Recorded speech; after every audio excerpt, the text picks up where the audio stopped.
ताहिरा जी, मैं अब आपके पास आती हूँ। एक ट्वीट आया है जो कि again this is a source based story which is coming out, और मैं ये दिल्ली पुलिस ने जो एएनआई को बोला है मैं वो आपको पढ़ के सुना देती हूँ। Till now we do not have sufficient evidence to arrest Brij Bhushan Singh. Within 15 days, we'll be filing our report in the court.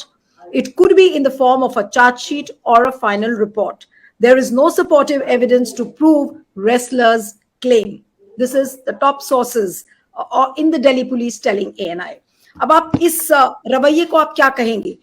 ये 5 दिनों का जो अल्टीमेटम कल दिया गया है ये सारे पहलवानों की तरफ से, मुझे नहीं लग रहा है कि सरकार बिल्कुल टस से मस इससे होने वाली है। और जिस तरीके के बयान आज सुबह से चल रहे हैं, अब इस पे क्या कहेंगे आप मैम?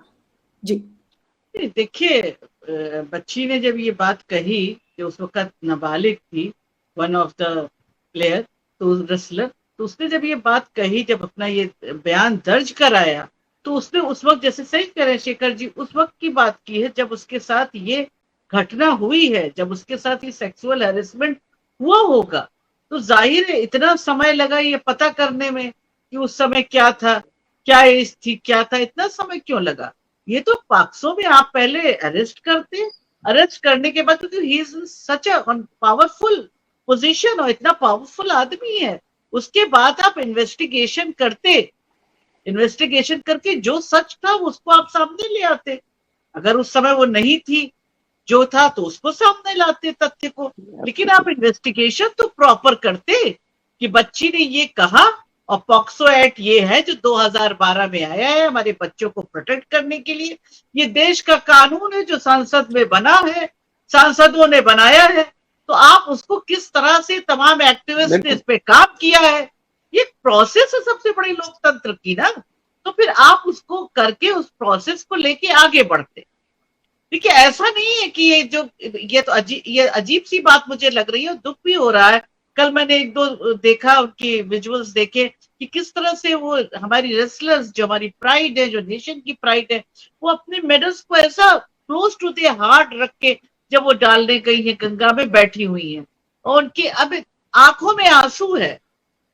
ये हमारे लिए, मैं कहती हूँ हर सेंसिटिव जो सिटीजन है इंडिया का, उसके लिए ये बहुत दुखद क्षण है, बहुत दुखद घड़ी है।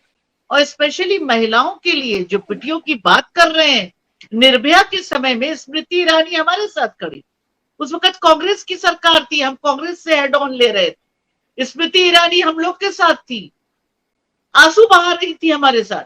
लेकिन अब क्या हो गया, जब एक बिटिया के साथ इतनी बिटिया वहां बैठी हैं, जब वर्ल्ड रेसलिंग बॉडी को कहना पड़ रहा है, थ्रेटन कर रहा है कि हम सस्पेंड कर देंगे WFI को, तो आप उस समय आपको एक आवाज जाना चाहिए। दुनिया देख रही है, सिर्फ देश की बात नहीं है, डिजिटल सब है, दुनिया देख रही है कि क्या कर रहे हैं आप लोग। मुझे लगता है सिर्फ यही नहीं, अपोजिशन की भी महिला नेताएं नहीं बोल रही हैं, इस पे बात नहीं हुई शेखर जी। अपोजिशन की भी महिला नेताएं कहाँ वोकल है?